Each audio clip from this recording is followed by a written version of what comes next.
David Ameller, il te dit, tu sais quoi, tu veux avoir la plénitude? Tu veux être serein? Eh ben, c'est pas compliqué. Shalom Rav lo ave Torah techa. Tu dois aimer la Torah, l'étudier, etc. Tu verras, tu seras serein, tu seras bien. Et moi, a priori, je vous dis, mais bah non. C'est-à-dire, justement, celui qui ne s'arrête jamais de l'étudier, celui qui, justement, s'investit dans sa Torah, dans ses mitzvot, est sans arrêt dans un combat perpétuel.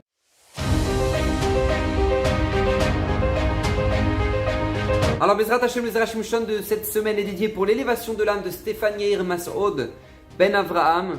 Et j'aimerais justement aborder avec vous un sujet magnifique, mais tellement nécessaire dans notre quotidien, une révélation que nous dit les Rashim Shon tellement importante. Vous savez, quand on aborde la notion de paix de manière générale, pour les gens, la plupart des gens, c'est tout simplement la notion de shalom bayit, d'accord, la paix dans le foyer, au sein du couple, ou sinon la paix dans la communauté, ou la paix au sein du clan d'Israël, bref, d'accord, c'est en général, c'est le regard qu'ont les gens sur cette notion-là. C'est Ben Adam Lechavero, d'accord, de nous avec notre prochain.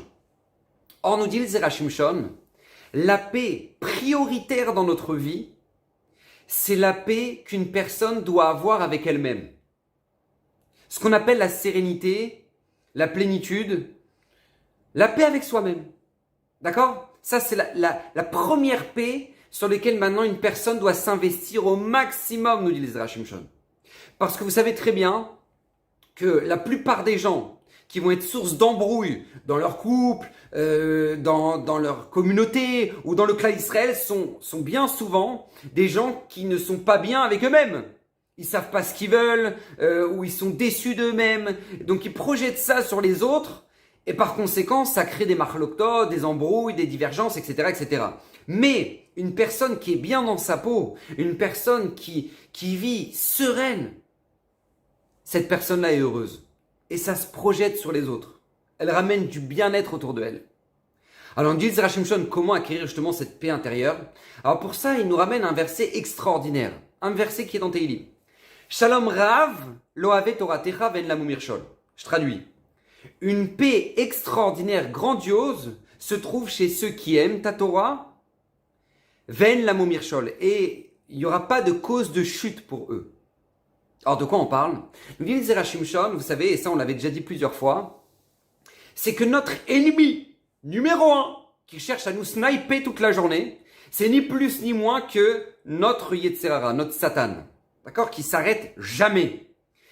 Et c'est lui qui est la source de notre mal-être.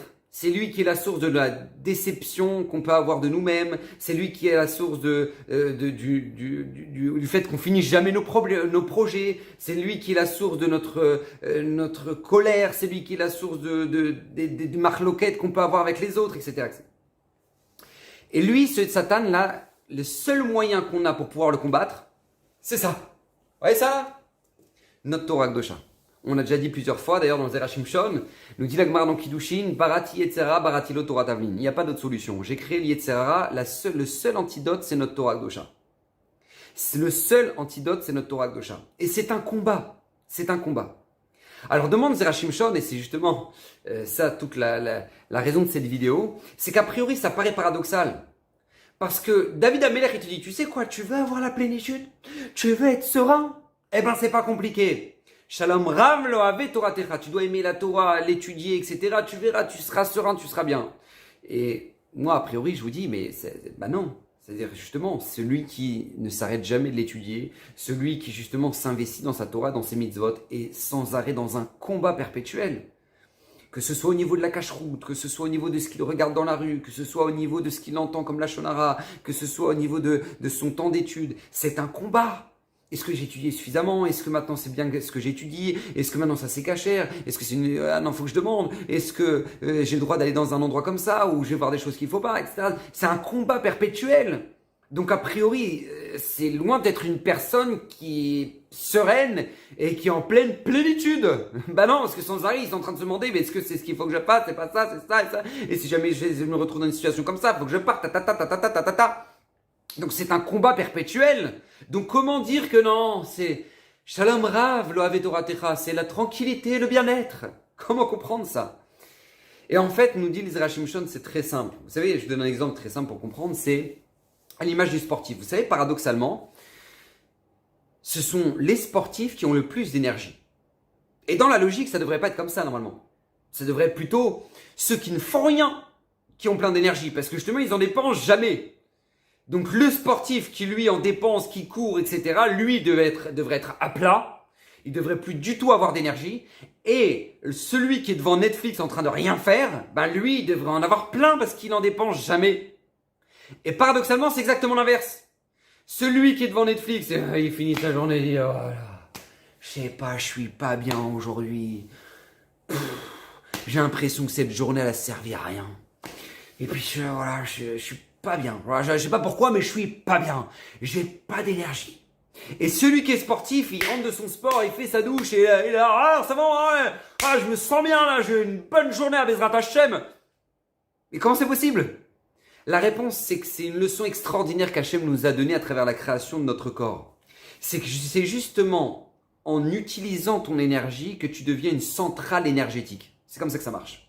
Tu deviens une centrale qui crée de l'énergie sans cesse. Mais pour ça, faut en dépenser. Pour ça, faut dépasser nos limites physiques. C'est comme ça que ça marche.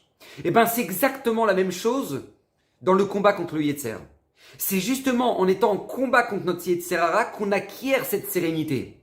Parce qu'on acquiert en fait au fur et à mesure une maîtrise totale de notre être. Vous regardez, là nous dit la Gemara, Rechaim meleim charatot.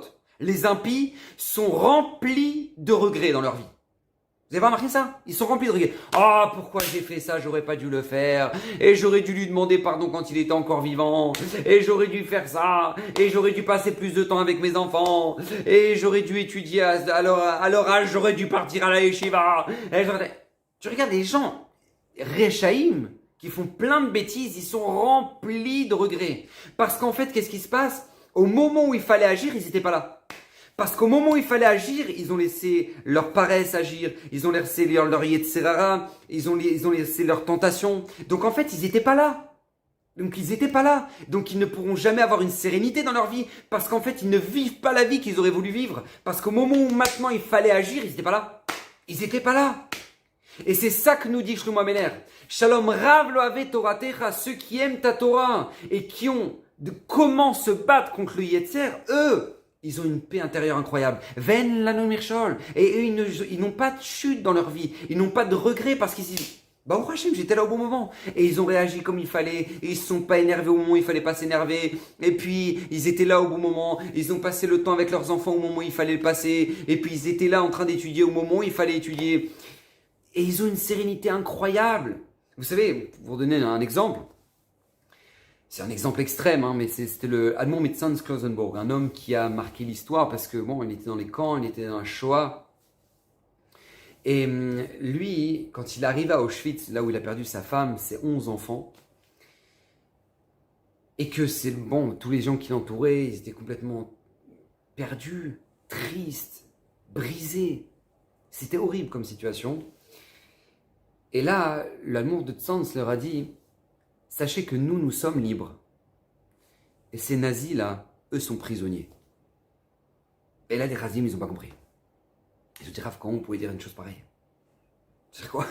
Nous, on est libres et eux, ils sont prisonniers. Ils disent, vous voyez pas, Rav, on est à Auschwitz, on est entouré de barbelés. De quoi vous parlez? Quelle liberté vous parlez là?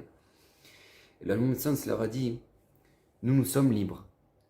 Parce que nous maîtrisons nos pulsions. Nous maîtrisons notre être, nous maîtrisons notre méchanceté, nous maîtrisons notre bonté, nous maîtrisons tout ce que nous voulons maîtriser.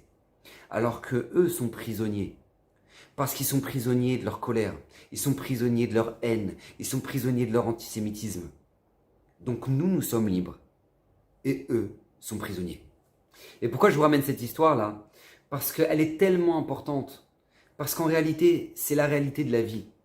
On pourrait croire que justement quand on se bat contre notre Yetzer Hara, du matin au soir, eh ben on est prisonnier de notre Torah et de nos principes, alors qu'en fait c'est faux. Tu acquiers la plus belle de toutes les sérénités. Tu es là quand il faut être là. Tu gères quand il faut gérer. Tu assumes quand il faut assumer. Et tu sais partir quand il faut partir. Et tu sais être présent quand il faut être présent. Ça, c'est la sérénité de la vie. Alors c'est vrai, ça ne s'acquiert pas du jour au lendemain. C'est le travail d'une vie, d'accord? Clairement, c'est le travail d'une vie. Mais tout comme les sportifs, personne est né en étant athlète. Non, ça s'acquiert avec le temps. C'est l'entraînement. Et à la fin, cette personne-là arrive à avoir une maîtrise parfaite de son sport, de son corps, de ses capacités, de son énergie. Et bien, c'est exactement la même chose avec nous. C'est en se battant contre notre Yetzer Hara, c'est en chutant des fois qu'on acquiert justement cette capacité à pouvoir se battre et à pouvoir avoir cette sérénité. Shalom Rav Le'ohavet Toratecha. Et par conséquent, par la suite, Ben Lamomir Shol, ne plus chuter, ne plus tomber. Et c'est tellement important parce que vous savez, on ne naît pas parfait. La première mitzvah qu'on fait à un bébé, c'est quoi? C'est la Brit Mila. Pourquoi? Parce qu'on lui apprend justement cette notion-là. Tu es venu dans ce monde pour te parfaire. Tu es venu dans ce monde pour devenir parfait. Tu n'es pas né parfait. Tu vas le devenir. Comment? À travers tes mitzvot, à travers la Brit Mila, à travers ton étude de la Torah, à travers ton chesed, à travers tes bontés. Et ça, c'est le travail de notre vie. C'est à nous de le faire. C'est à nous de jouer. Et Bezrat Hashem, qu'on puisse acquérir ce pasouk, ce verset tellement magnifique que nous dit Zerah Shimshon. Shalom Rav Le'ohavet Toratecha. Une sérénité, une paix parfaite pour ceux qui aiment ta Torah Hashem. Ve'en Lamomir Shol, pour pas qu'on puisse à nouveau chuter dans des choses qui nous font regretter ce qu'on a pu faire ou des choses que on voudrait tout simplement pas faire ou des ambiances qu'on n'aimerait pas se retrouver. Donc Bezrat Hashem pour qu'on puisse vivre une vie sereine. Bruchim Tiou, Bezrat Hashem, que tout le mérite de cette étude revienne pour l'élévation de l'âme de Stéphane Yair Masoud Ben Avraham et que Bezrat Hashem, le Zerah Shimshon, le Srout, le mérite du Zerah Shimshon qui lui-même a promis que tout celui qui l'étudiera régulièrement, et ben Bezrat Hashem méritera une multitude de bénédictions. Donc Baruch Hashem, voilà, on en a plus d'une cinquantaine sur la chaîne YouTube Baruch Hashem maintenant. Donc profitez, partagez, qu'Hashem vous bénisse, bracha v'atzacha et à la semaine prochaine.